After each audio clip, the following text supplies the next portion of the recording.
Oi gente, tudo bom? Mais um vídeo do quadro Projeto Enem aqui do canal, onde eu faço mais do que um review de uma obra. Eu faço uma análise completa, técnica, com um resumo completinho de uma obra que geralmente cai com frequência em provas importantes de vestibulares ao longo do país e também do próprio Enem. E uma das obras que mais cai nesse tipo de prova é o livro Capitães da Areia, de Jorge Amado, lançado em 1937. Apesar de ser um livro publicado há muito tempo, ele é super atual porque fala de problemas da sociedade, especialmente da problemática de meninos abandonados, moradores de rua e questão mesmo de violência, de roubos, furtos. Inclusive foi um livro que foi super censurado na época, ele foi queimado em praça pública a pedido mesmo do próprio governo, então levantou muitas polêmicas. Hoje em dia é realmente uma das obras mais importantes da nossa literatura, talvez por isso seja uma das obras mais pedidas. E aqui eu vou falar com detalhes sobre o trabalho, vou falar certinho tudo o que acontece dentro do livro, mas eu reforço que esses vídeos que eu faço aqui no canal são para te ajudar a entender melhor as obras, para você de repente se aperfeiçoar no estudo desses trabalhos, mas esse vídeo não substitui a leitura do livro. O que eu quero aqui é te incentivar e te fazer entender que as obras clássicas são sim muito gostosas de ler, e você já tendo essa bagagem, muitas vezes é mais fácil de você entender o contexto e poder aproveitar muito mais aquele enredo envolvente que tem nesses trabalhos. Vamos conversar um pouquinho sobre Capitães da Areia.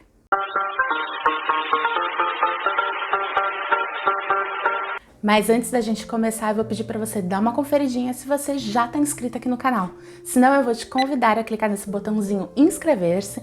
Aqui no canal já tem diversos outros vídeos sobre esse tema, então eu escolhi várias outras obras importantes da literatura para comentar aqui com detalhes. Então, se você está buscando algum outro trabalho, dá uma conferidinha, eu vou deixar a lista aqui embaixo. Ou entra no meu perfil, que lá tem uma playlist com o Projeto Enem. Você procura lá alguma obra que de repente você esteja à procura.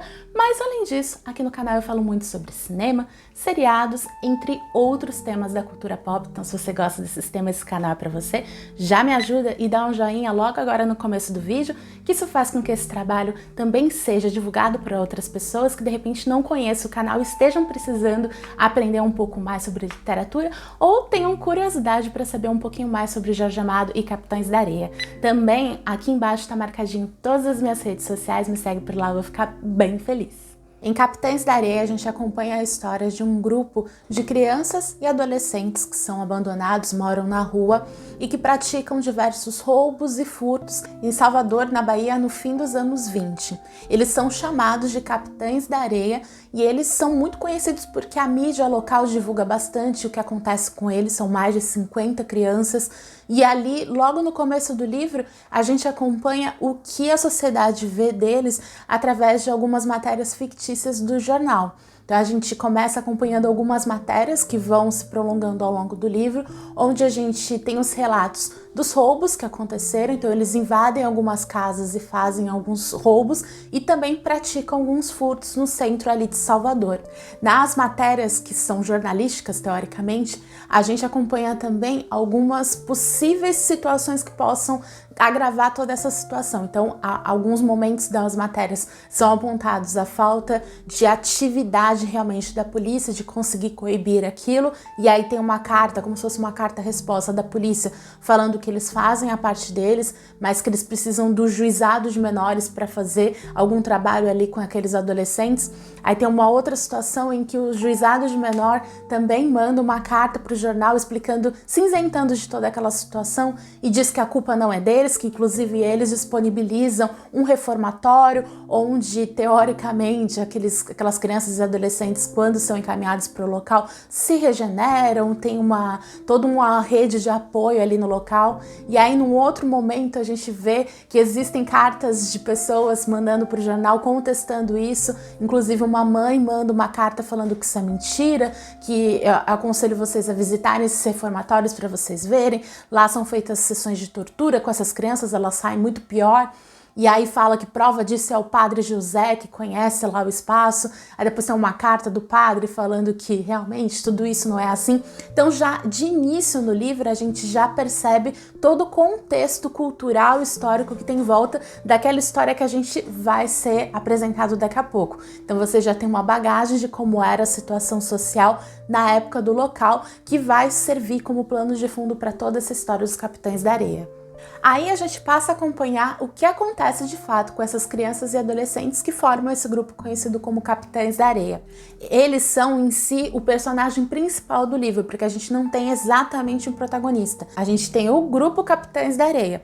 Então ele é formado com várias crianças e adolescentes, mas a gente acompanha os principais. Dentre eles tem o Pedro Bala, que é um dos líderes ali do grupo, ele é o que tem mais voz ativa. Todos eles moram num trapicho, que é como se fosse um armazém abandonado, porque ali fica perto do cais. Então, geralmente em lugares que tem porto, essas coisas, tem um trapiche, que é um armazém onde ficam as mercadorias que são depois enviadas para os navios. Então ali é um lugar abandonado, eles moram ali, é um grande galpão, eles moram sem grandes condições, eles moram de uma forma precária, eles não têm nenhum adulto ali, então meio que o Pedro Bala, que é um adolescente, ele é novinho, acho que ele tem 14 anos, ele é meio que o líder daquela comunidade que se formou. Ele é muito altruísta, ele é muito corajoso, mas o livro não deixa passando uma imagem de que ele fosse um herói. Ele realmente tem algumas falhas, ele é realmente um bandido, mas que foi formado com base em todo esse histórico de problemas que ele passou.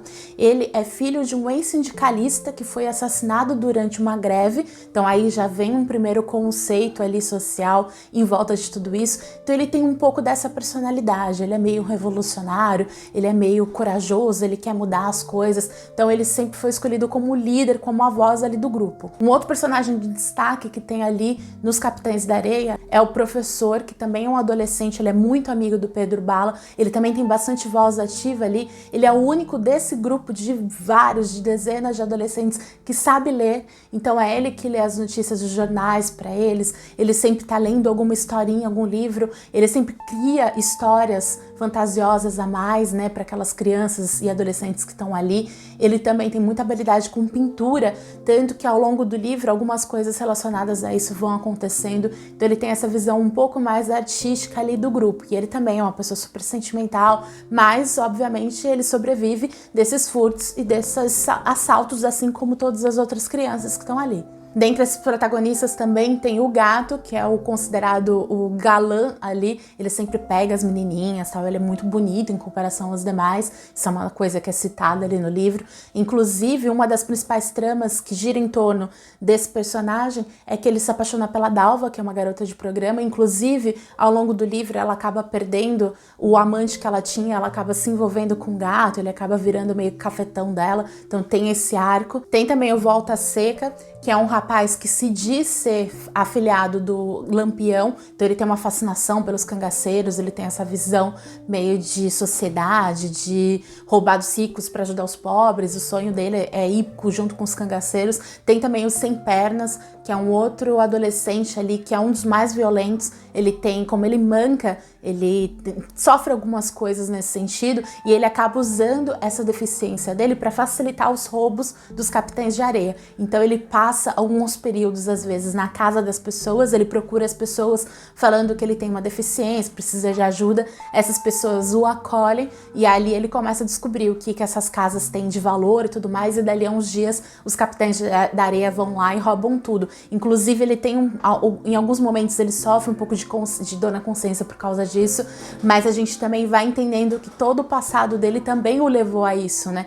Ele tem uma aversão aos policiais e mostra que ele já sofreu tortura policial no passado, então isso tudo afetou também a personalidade dele. Tem também o João Grande, que é um dos maiores de porte físico ali do grupo, é um dos mais corajosos, bondosos, ele inclusive é considerado o segundo ali no comando. Ele tem um papel importante também ao longo do livro, quando a gente chega na segunda parte da trama. Tem também o Pirulito, que é um outro personagem, é um dos outros garotos, ele é super religioso, tanto que ele se aproxima muito do padre, que é um padre amigo deles ali, que é um dos poucos adultos que ajudam eles de alguma forma. E aí por diante, né? A gente vai conhecendo vários desses personagens, alguns deles ganham mais destaque que os demais, mas no geral é um grupo formado por muitas crianças e adolescentes. E esse grupo em si é o personagem principal. A gente, como eu comentei, não tem um protagonista específico. O livro Capitães de Areia é dividido em 3 partes. No primeiro momento, a gente acompanha a realidade dos Capitães de Areia, a gente é apresentado a personalidade de cada um deles, por isso que eu tentei dividir os principais e comentar mais ou menos o que eles são, porque a gente conhece o passado deles, conhece como eles sobrevivem no dia a dia, fazendo esses furtos, entrando nas casas, roubando, e a gente vai criando uma certa empatia e entendendo o que acontece com eles, entendendo que eles não têm ajuda nenhuma do Estado, eles não recebem nenhum tipo de colaboração nem da igreja, eles recebem apoio da comunidade, de algumas personalidades ali, como um amigo deles que é professor de capoeira, que acaba ajudando em alguns momentos, tem uma líder religiosa ali da Umbanda que às vezes ajuda eles também, o próprio Padre José, mas no geral eles estão ali por conta própria, né? Eles que têm que sobreviver. Então nessa primeira parte do livro a gente acompanha essa situação. A gente vê esse lado negativo deles, dos roubos e tudo mais, mas a gente também vê o lado de infância e adolescente deles, porque tem um certo momento no livro em que eles brincam num carrossel, então você vê que apesar deles furtarem as coisas, eles também são crianças. Tem aquela questão do professor ficar lendo livros para eles e eles ficarem fantasiando algumas histórias, você vê que tem essa questão da infantilidade deles, então eles são crianças adultas. Um ponto importante para se destacar é que esse livro ele é narrado em terceira pessoa com um narrador onisciente, ou seja, a gente além de conseguir entender tudo o que está acontecendo em vários pontos ali daquelas situações que os meninos, os Capitães da Areia passam, a gente também consegue entender o que eles pensam, o que eles sentem, porque é um narrador onisciente, então a gente consegue entender inclusive remorsos, problemas do passado que eles tiveram, a gente entende todo o contexto justamente por causa desse tipo de narração. Então é uma narração em terceira pessoa onisciente. Essa primeira parte do livro acaba com uma epidemia de varíola que acontece ali em Salvador. Então grande parte da sociedade acaba morrendo, alguns desses garotos também do Capitães da Areia ficam doentes, e aí a gente acompanha toda aquela devastação que acontece na cidade nesse período por causa da epidemia de varíola, que também é chamada como bexiga. Então aquelas coisas que as pessoas falam, bexigueiro, vem muito dessa expressão por causa da doença. É então que começa a segunda parte do livro e a gente é apresentado para também das principais personagens ali da história, que é a Dora. A Dora é uma adolescente, também uma pré-adolescente, que acabou de perder os pais por causa dessa epidemia de varíola, então ela tá sozinha no mundo, ela e o irmãozinho dela, o Zé Fuinha, que no livro tem 6 anos. A Dora ela é muito corajosa, ela é toda independente, ela é toda com personalidade forte e ela acaba conhecendo ali no centro, ela conhece o professor e o João Grande e eles compadecendo de toda a situação dela e vendo tudo que os perigos que ela poderia passar, eles oferecem para ela ir com eles até o Trapiche, até aquele armazém onde eles moram, para que ela possa seguir ali com eles, né? Chegando lá, inclusive, ela é acolhida pelo João Grande, porque inicialmente, como ela é a única menina ali do grupo, ela sofre algumas tentativas de abuso e tal, mas com o tempo a relação dela com os meninos que estão lá acaba sendo quase de irmã mais velha e de mãe. Ela é o único exemplo feminino que passa a ter ali. E ali, com o tempo, a Dora cada vez mais se aproxima deles, cada vez mais ela vira um deles. Então ela começa a praticar roubos e furtos junto com os demais integrantes dos Capitães da Areia. Ela se veste de menino e ajuda nos assaltos durante o dia a dia. Uma das principais coisas que acontece também nesse segundo ponto do livro é que a Dora começa a se apaixonar pelo Pedro Bala, que é aquele rapaz que eu falei que é o líder ali do grupo. Ele também se apaixona por ela e existe meio que um triângulo amoroso, porque o professor também gosta dela. Só que o professor é muito amigo do Pedro Bala, então ele acaba não consumando nada desse sentimento, né? Ele acaba entendendo que os dois se gostam. No final dessa segunda parte do livro, a gente acompanha a prisão do Pedro Bala e da Dora. Eles acabam sendo ali cercados pela polícia. Eles conseguem despistar os policiais para que não pegue o restante do grupo e eles acabam pegos. Aí o Pedro Bala vai para o reformatório, aquele reformatório que era comentado no começo do livro, naquelas matérias jornalísticas, e a Dora vai para um orfanato. A Dora fica muito doente, ela tá febril ali no orfanato, e o Pedro Bala, a gente acompanha tudo que acontece ali com ele porque ele passa de fato a ser torturado. Aquilo que é comentado naquela matéria de jornal lá no início do livro é realmente realidade, ele passa por diversos sofrimentos ali, até que os integrantes do grupo, dos Capitães de Areia, vai lá e ajuda a resgatá-lo, e eles partem pro orfanato para pegar a Dora. A Dora tá febril, mas ainda assim ela vai com eles, e aí quando chega ali no Trapiche, ela já tá muito doente. Ela se declara para o Pedro Bala, eles meio que formam um casamento ali, meio que simbólico. Os dois passam a noite juntos pela primeira vez. E no dia seguinte, o Pedro acorda já com a Dora morta ao lado dele. Ele, inclusive, ele vai para o mar, ele tenta se matar e quem salva ele é aquele capoeirista amigo dele. Na terceira etapa do livro, que é a terceira parte final, a gente acompanha o que acontece com os personagens. Então ali a gente entende o que aconteceu com cada um deles depois desse período. A gente descobre que o Pirulito, que era aquele personagem que era super católico, ele acabou sendo convidado pelo Padre José para seguir realmente como seminarista. Inclusive o Padre José, ele era um ex-operário, ele teve o apoio de um outro padre, foi o que salvou ele dessa situação, dessa vida precária, assim como a vida do Pirulito. Então ele meio que repassa tudo aquilo que ajudaram a ele, ajudando o Pirulito. Então ele é enviado para uma outra cidade, para uma outra capela. O professor, antes, na primeira parte do livro, ele tinha sido descoberto por um universitário carioca, que enquanto ele desenhava umas coisas assim na praia, ele ofereceu um cartão para ele, pediu para ele procurar. Então a gente acompanha que o professor, ele vai estudar fora ali do estado, ele vai meio que ser a versão do Jorge Amado, mas na ficção. Como ele é um artista, ele vai para o Rio de Janeiro estudar pintura e retratar através da arte toda a realidade precária que aquelas pessoas passam ali em Salvador. O Sem Pernas, que era aquele que tinha um problema, né, na perna, que era deficiente, ele acaba fugindo da polícia e acaba se matando, se jogando do elevador ali de Lacerda, que é um elevador marco ali de Salvador. Ele tem tanto trauma ali daqueles sofrimentos que ele passou com a polícia que ele prefere se jogar ali do elevador do que de fato ser preso. O Pedro Bala, que é o grande líder ali do grupo, ele meio que passa a bola, né, porque ele acaba crescendo, outras pessoas ficam ali como Capitães da Areia, e ele acaba seguindo a mesma linha do pai dele. Ele acaba se envolvendo com o sindicato, e o que dá a entender é que ele realmente se embrenha nessa parte do Partido Comunista, que ele acaba seguindo essa área muito mais política, muito mais engajada. Como eu comentei, a obra em si acompanha a realidade dessas crianças, não tem uma linha de sequência específica, a gente vai acompanhando a realidade deles e o que vai acontecendo com eles, especialmente nesse período que tem essa mudança com a chegada da Dora, do irmão dela, a única menina que tem ali no grupo, e aí toda aquela passagem de informações para ela de como sobreviver e todo o relacionamento que todo aquele grupo tem com a sociedade de uma forma geral, né? O quanto eles são esquecidos, o quanto muita coisa que acontece na vida deles influenciou com o que eles realizam hoje em dia. Então, porque eles estão furtando, roubando ali porque eles querem, é porque muita coisa da sociedade levou eles a isso. É isso que dá a entender no livro. Jorge Amado, que é o escritor desse livro, ele seguiu algumas linhas de literatura, e essa do Capitães de Areia, que ele escreveu aos 25 anos, ele era super novinho na época, faz parte dessa primeira etapa ali da literatura do próprio Jorge Amado. Então ele foca no proletariado, ele foca no povo nesse período. Então ele escreveu livros como Capitães da Areia, que mostra a realidade da população pobre, mostra a realidade do proletariado. Então ele sempre tem esses livros nessa pegada. Numa próxima etapa, que talvez sejam até as obras mais conhecidas dele, já a partir da década de 50, depois que ele voltou do exílio, que aconteceram várias coisas relacionadas à vida dele que eu vou comentar meio por alto, ele escreveu alguns outros clássicos que têm mais um perfil popular, que são, por exemplo, os livros Gabriela Cravo e Canela, Tieta. Ele tem esse perfil de mostrar muito mais da cultura nordestina através de histórias mais populares.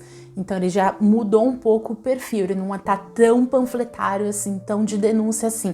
Ele faz as denúncias de uma forma muito mais sutil a partir da década de 50, que não é o caso do livro Capitães de Areia. O Jorge Amado, ele se candidatou a deputado federal, inclusive ele sempre foi muito ativo nessas demandas muito mais sociais. Uma das coisas que ele sempre lutou muito foi pela questão da liberdade de religião, até porque ele é baiano, ele tem essa questão mesmo de entender a diversidade religiosa das pessoas, era uma coisa que ele batalhou durante muitos anos. Ele era do Partido Comunista Brasileiro, do PCB, então imagina, no período do livro Capitães de Areia, que foi em 1937, a gente estava no Estado Novo. Para você que não sabe, Estado Novo foi o período do Getúlio Vargas, que foi um período ditatorial. ditatorial. Então a gente passou por uma outra ditadura antes da ditadura de 60, né, de 64, do golpe que teve. Então era um período que se caçava algumas pessoas que teoricamente teriam ideias comunistas ou ideias que eram contrárias ao que era implantado na sociedade, e uma dessas pessoas que foi sempre muito criticada, perseguida e exilada foi o próprio Jorge Amado, e uma das obras que era principal ponto de críticas nesse sentido era o próprio Capitães de Areia. Afinal, o que eu comentei até agora, o livro é uma crítica muito clara à sociedade, ao governo. Então, obviamente, isso incomodava muito o governo na época, por isso que sofreu tanta censura. O livro faz parte da segunda fase do modernismo.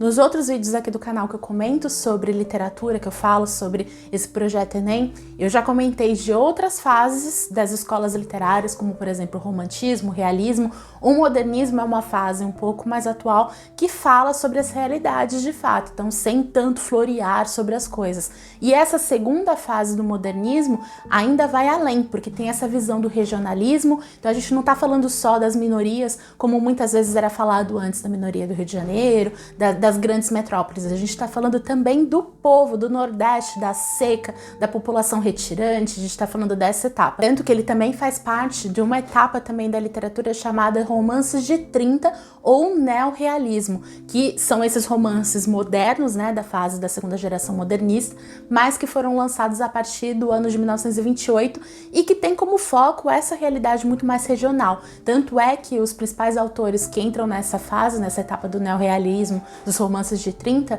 são o Jorge Amado, que publica muitas histórias sobre a Bahia, a Raquel de Queiroz, que também mostra muito essa questão da seca, e o Graciliano Ramos. Então são autores que têm essa pegada muito mais regional, que mostra a realidade muito mais voltada a isso, ao povo nordestino, o povo mais segregado ainda do que eram os anteriores, comentado em outras fases do modernismo. O livro Capitães de Areia já recebeu algumas adaptações, como peça de teatro, minissérie, mas a obra mais conhecida foi uma de 2011, que foi um filme dirigido inclusive pela neta do Jorge Amado, a Cecília Amado, que retratou muito bem o livro. Inclusive é um filme bastante elogiado, bastante crítico gosta como foi realmente retratada a história, e inclusive eu já achei diversas versões dele disponível na íntegra aqui no YouTube, então de repente serve também para você que está estudando, quer entender um pouco mais essa obra, assistir também a adaptação, além de ler também o livro, que isso é muito importante.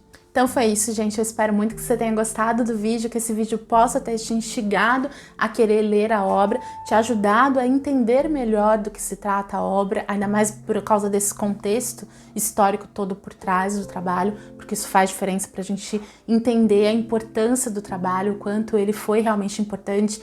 É uma obra que não tem um texto rebuscado, é uma obra fácil de ler, apesar de tratar de alguns assuntos difíceis, é um texto gostoso que vai conduzindo a história de uma forma que vai te envolvendo, então não é cansativo de forma alguma. Recomendo, se você ainda não leu Capitães de Areia, para que você leia. Confira aqui embaixo na listinha todos os outros vídeos que eu fiz desse projeto. Então tem livros do Machado de Assis, da Clarice Lispector, tem muita coisa. Tenho certeza que vai te ajudar bastante nos estudos. Comenta aqui embaixo se você já leu esse livro, se você gostou dos meus apontamentos, de tudo que eu trouxe aqui. Me recomende também uma outra obra. Nos outros vídeos eu recebi várias sugestões de vocês, vários outros livros para eu ler e também trazer essa análise mais técnica. Tá tudo anotadinho, prometo que eu vou trazer, mas pode me sugerir muito mais. É isso, um grande beijo e até o próximo!